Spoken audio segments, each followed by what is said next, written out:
Welcome back, everybody, to episode 8 of the Not Funny Guys Presents News Radio Rewatch. I am your host, Dr. John, and today we'll be covering Bill's autobiography and negotiation as we work our way through season 2.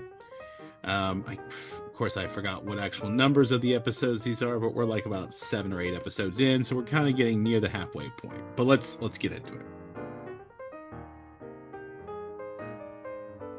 Bill's autobiography. This one was written by Joey Furey, directed by Michael Lembeck. This was originally aired on 21st of November, 1995. And the basic summary for this one is Bill receives an offer to publish an autobiography of his life, but he soon realizes there's a lot more to it, and he may not have a life worth actually talking about. We start with Bill coming to see Dave after a staff meeting. He knocks on his door. He does a knock-knock joke that he isn't finished. He comes in with a permission form because he wants to write an autobiography, and apparently there is interest. Lisa sees it, compares it to Howard Stern's biography. You should look into that if you don't know who Howard Stern is, but this is how far we're going back here. Bill then, after Dave tells Lisa, Bill re-enters and asks Dave to keep it on the down low. Too late, he's told Lisa. Dave is going to tell Lisa about keeping this on the down low when in front of the whole gang at the conference table, she tells everybody. Bill is not happy, but he kind of plays it off sarcastically. Back in the office, Dave and Lisa talking when Bill comes in. Problem is, he doesn't have the juice to write this book, and he feels like he's going to fail. And they ask him how far he's gotten. He said, I've written an outline. Literally, just the outline. Those 2 words. So, it's quite funny. As they're resolving this, Lisa's like, what do you mean we're trying to keep this secret? And she makes a reference to something called the Pentagon Papers. In fact, he gets mentioned twice in the episode. And if you don't know what the Pentagon Papers is, it is all about, apparently, as I understand it and as I looked it up, it is basically a collection of files reported on by Daniel Ellsberg in the New York Times, 1971, talking about the United States political and military involvement in Vietnam starting in 1945 to 1968, and it kind of blew up and became a big scandal surrounding the whole thing involving the Vietnam War, which was not itself. Apparently, Bill has been working on this for 3 months, and those 2 words is all he has. Dave and Lisa try to help him. They offer to help him get over his writer's block, stand in and be his ghostwriter. And then they talk about Dan Rather, famous reporter. At age 19, was the youngest reporter for the AP, and Bill was in smoking and drinking his life away at 19. In fact, he only got a job in radio because his aunt gave him a job at her radio station to get him to stop drinking and smoking. Staff meeting, everyone is there now trying to help Bill come up with a title.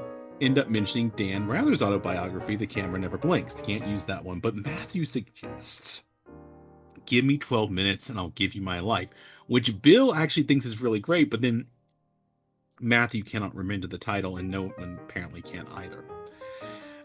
Bill tries to sound very confident about writing when he's talking to Catherine, while Lisa is listening in, knowing that this is not true.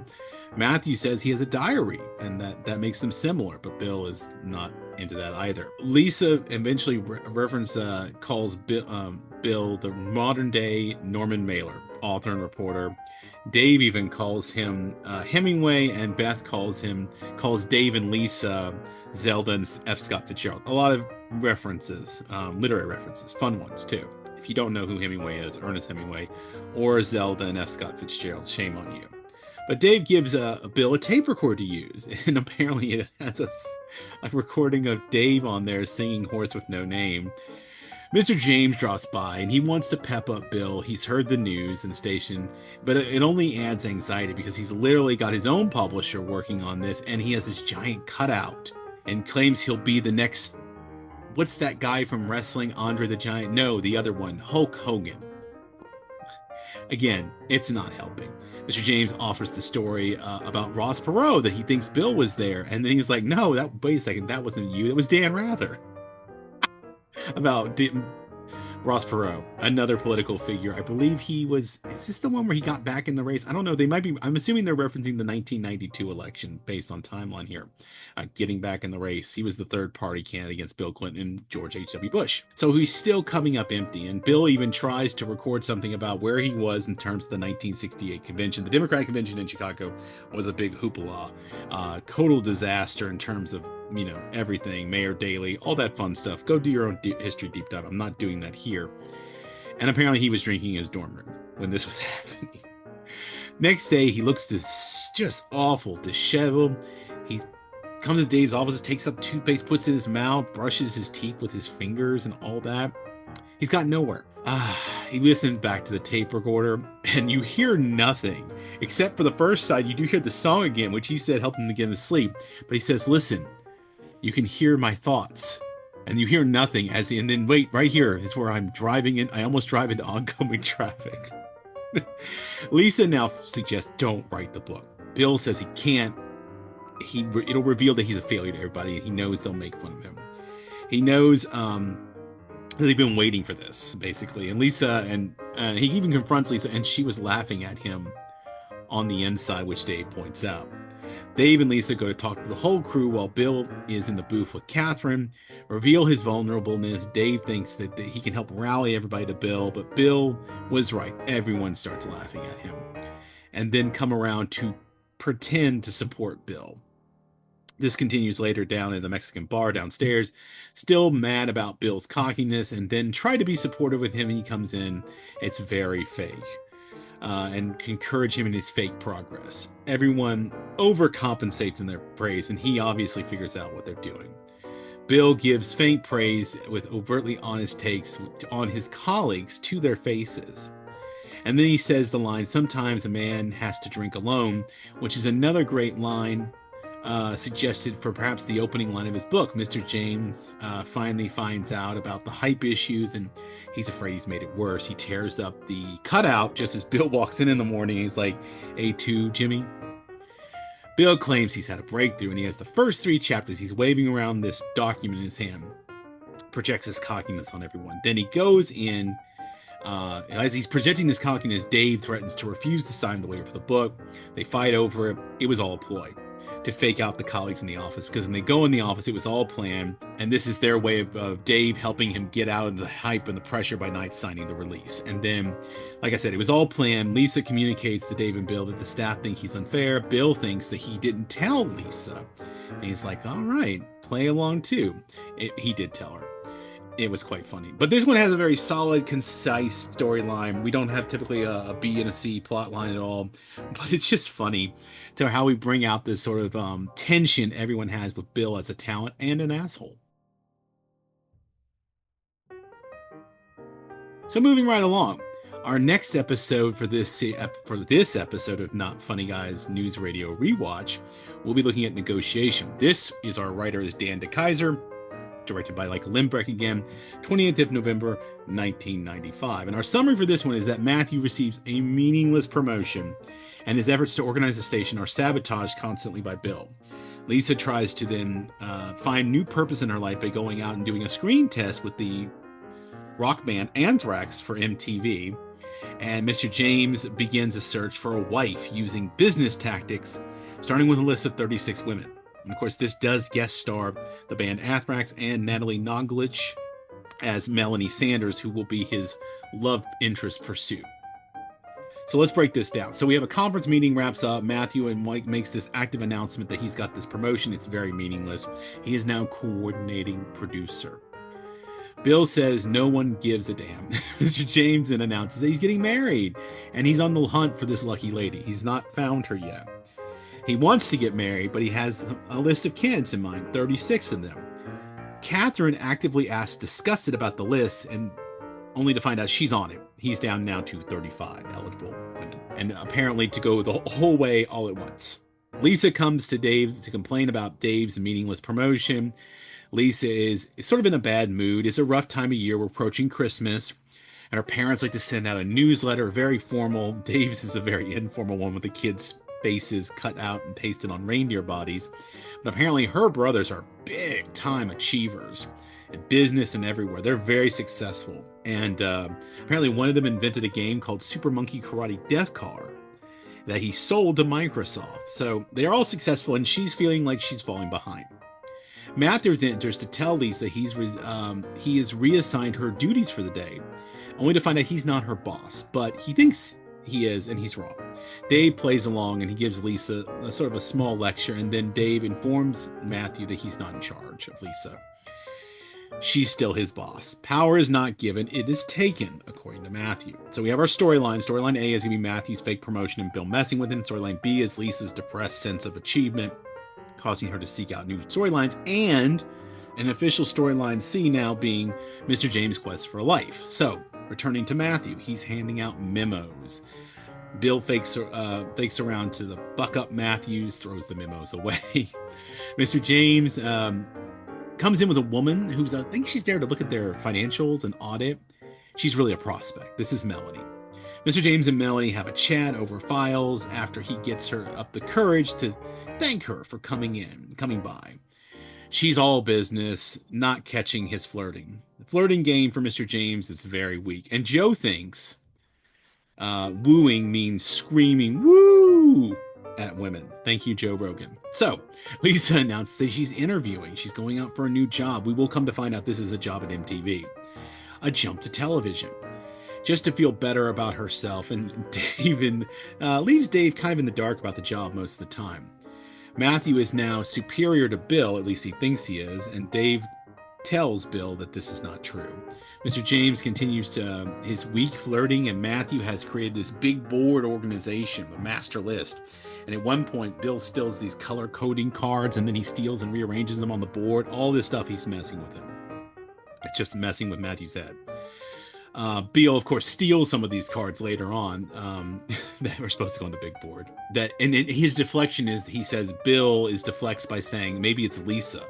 She's the one doing this, so he's pot stirring too. Mr. James continues his speed rush relationship with Melanie. Beth intervenes and says Melanie should go to lunch with her and Mr. James, and then backs out, trying to help him out. This is where Dave finds out that Lisa's doing the interview with MTV, and he now thinks this is kind of hilarious because he knows that she knows nothing about music or MTV. She is walking into a terrible situation for her. Lisa, of course, job with interview. She's filling in for a VJ, and while she's there, she's doing a really terrible job. She obviously knows nothing but like talking points about anthrax. She flops hard. She mispronunciates the name Pantera. I think she calls it Pantera or Panera. I don't remember, but Anthrax. And also can't figure out what Anthrax is as a band. They're not grunge. She's terrible at this. Back in the office, Matthew thinks his promotion is pushing Lisa away and out because of this job interview, and Bill is still messing with Matthew. He uses the cards at one point to write out SPAZ on his back and tape them to Matthew's back, which Mr. James calls him when he comes back from lunch. Hey, Spaz. Mr. James now goes direct with Melanie. He ignores Bill, Joe, and Catherine, and he goes for a full-on negotiation. She's into it. Formal negotiations open that unfortunately gets stuck with a deal breaker about whether they should vacation in the vineyard or in Hawaii. I assume they mean Martha's Vineyard. And so it doesn't work. Mr. James, talking later today, tries to continue twiddling down his list. I think Dave's mom's on this. This will be, if I remember correctly, this is going to be an ongoing thing. Lisa comes in from the interview and starts by lying that it went well. It's bad. Matthew comes in and apologizes to Lisa, thinks his promotion is part of her motivation, so he steps down. If she'll come back.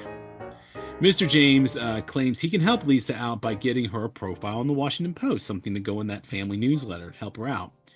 He knows Bob Woodward, apparently, And then Matthew asks if he was Deep Throat, and this is another Watergate scandal reference here.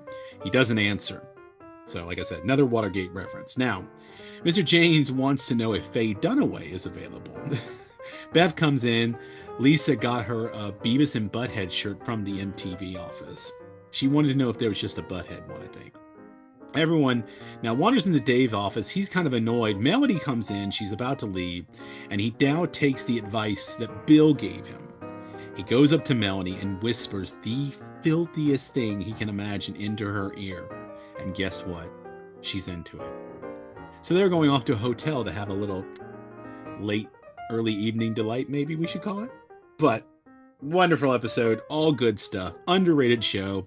Want to continue pushing this out here, but next time we're looking at the cane. The cane.